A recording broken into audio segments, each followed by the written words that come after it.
Hello, everybody. Hello, hello. Hello, Miss Tawnie. It's so nice to see you. Very excited to be here and excited to try this out. So I welcome think you and I everybody. are going to be the Cap Girls today. Yes, I turned mine backwards a little bit I for you. like it. Well, we are doing a mini today. So this is the Leap Year Rally mini, where we're introducing Leap Year Rally to everyone. And I think we even titled it Mini with Vinny. Oh, that's super cute. Yeah. So tomorrow is Rare Disease Day, which is a very big deal, as we know, in the rare disease community. But specifically, we always say that if there are 10,000 rare diseases, AVM is our one. And so tomorrow we're inviting people to Leap Year Rally. It's going to be really fun. You and I get to be the co-hosts. High five. Woohoo. And how many people are we inviting in? Do you remember? I believe 15 individuals chose to share with us, and I can't wait to hear their stories. Yeah, and they're sharing art and things that they've made and just kind of their journeys. I'm truly excited for it. In fact, we're going to introduce you to one of them now. So, Vinny, luckily, is going to join us. Your guys are going to get to hear more from him tomorrow. This is just a quick little sampler of some of his art. So, I'm really excited for him to get to share just a little piece of that. Hello, shalom. Hi, Vin. How How are are you you? two? As Good. as I was so expertly introduced, my name is Vinny, Vincent Zelinsky. I go by supervelin.ig on Instagram, and I am an AVM rupture survivor. Yay. You know what we should do right now is we should remind people that given that we're live, if they want to ask you a quick question, they can put it in the comments because I think Yeah. comments actually come in with us here. And that would be Yes. so fun. Or if you just want to be like, high five, Vinny, you're amazing. We can't wait to hear from you tomorrow. Yes, I'm so excited to share with you both tomorrow on Rare Disease Day.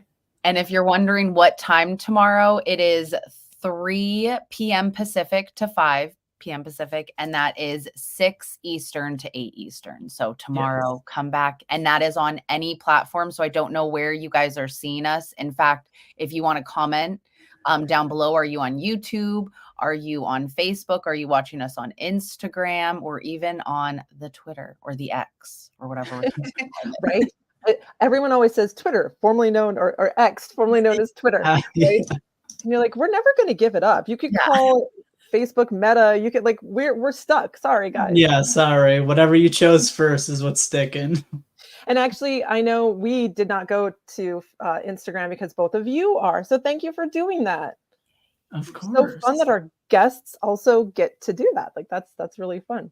It's so fancy. Um, Tomorrow we're gonna hear from, like Tawnie said, like 15 other people, right? So I don't want to spoil any of that. I know that you're super, super excited. But you have a lot of interest, as do all of our guests and all of the people within our community for that matter.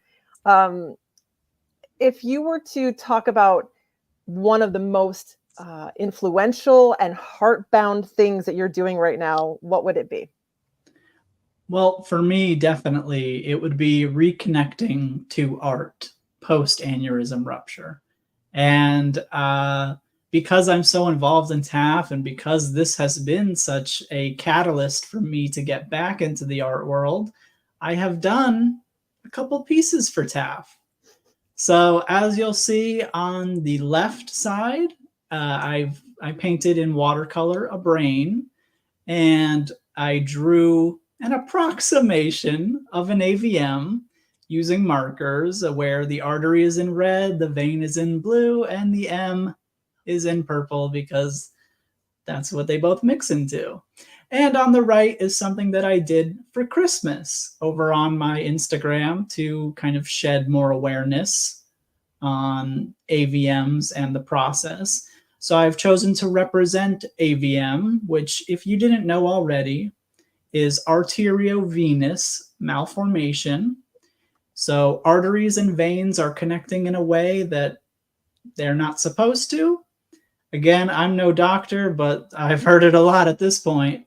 And so that is exemplified by the tangle of Christmas wires, as I'm sure we've all dealt with.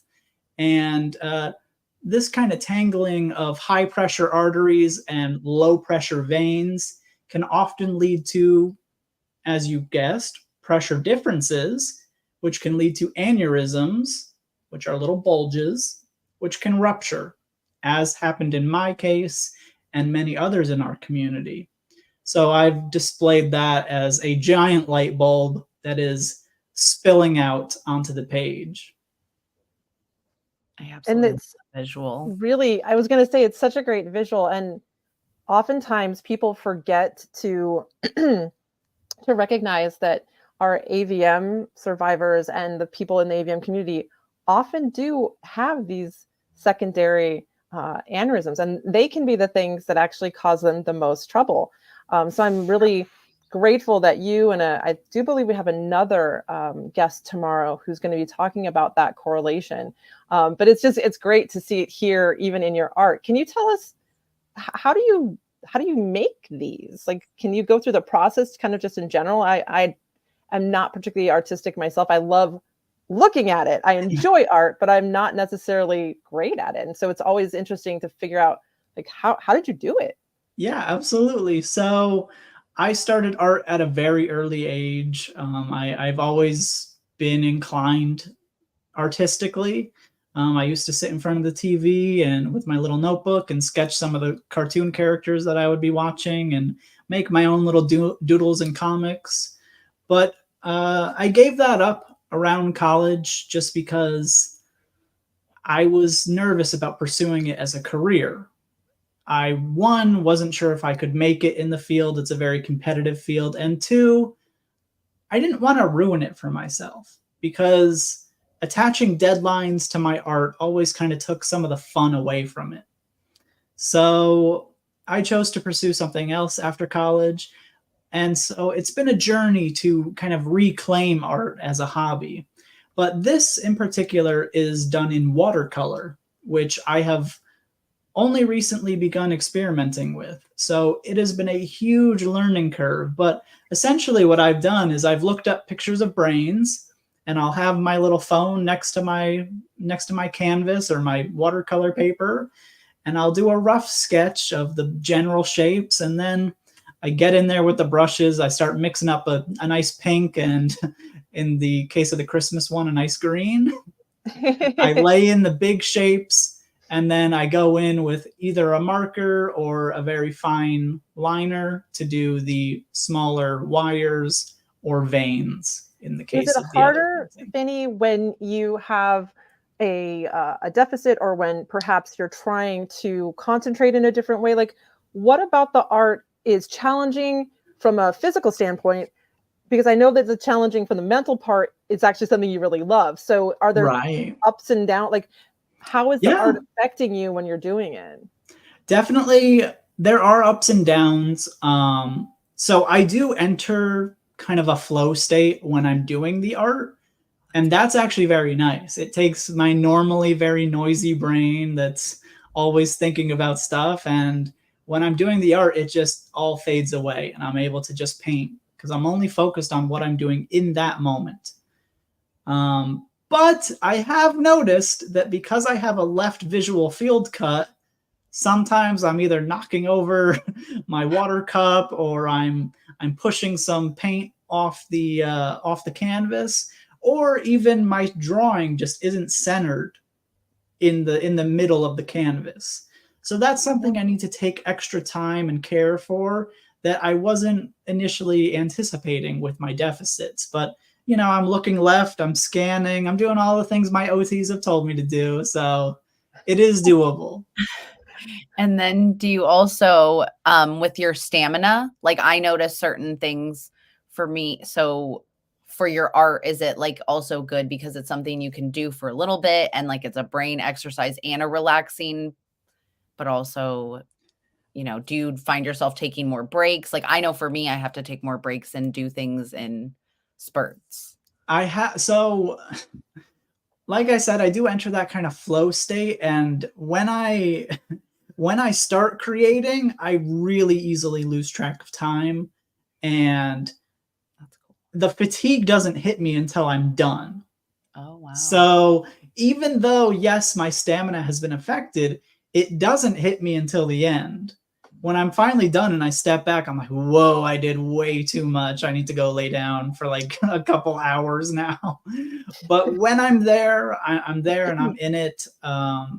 So it is very, very interesting. I see a comment from Tirza Gonzalez. I hope I'm saying that correctly. This is amazing. Absolutely. Thank you so much. Thank you, Tia, and thank you, Tirza. I really appreciate it. We actually do have a question. Oh, so okay. Dennis wants to know, can I ask if you have a charity or foundation who can help AVN patients for their surgery from the Philippines? This is actually a really great question that I'm going to address right now.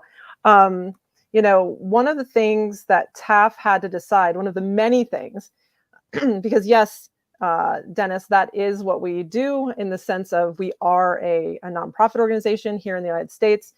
We had to ask so many questions of how could we best serve, where would we do the most good, and how could we do it quickly. Sadly, we are unable to help some of our friends in other countries. It's just very complicated, and unfortunately, just really is not something that we were able to concentrate in. Pardon me. However, one of the ways that we are able to be helpful around the world is that we have an online support group that is not simply only in Facebook or something like that. It's over Zoom. We have people who do attend from the UK and from Australia and etc. But it's been a little bit less timely for them, or time oriented, time sensitive. That's what I want to say. And so we're actually even opening a third one. We have two. We have a West Coast feed, a group. We have a East Coast group. And we're about to have a UK group, which is going to open next month. I'm so excited. And so for Dennis, who wants to know, while we can't necessarily fund different things in other countries, we can help you with other resources. And the number one, I believe, for many patients, their families, and people within their circle is to get that one-on-one support group help. And so next month, there's going to be another one, and you would be able to definitely attend that one for sure. This is so neat. I want to put Tirza's back up there because it was the first one that we've ever had. Yay!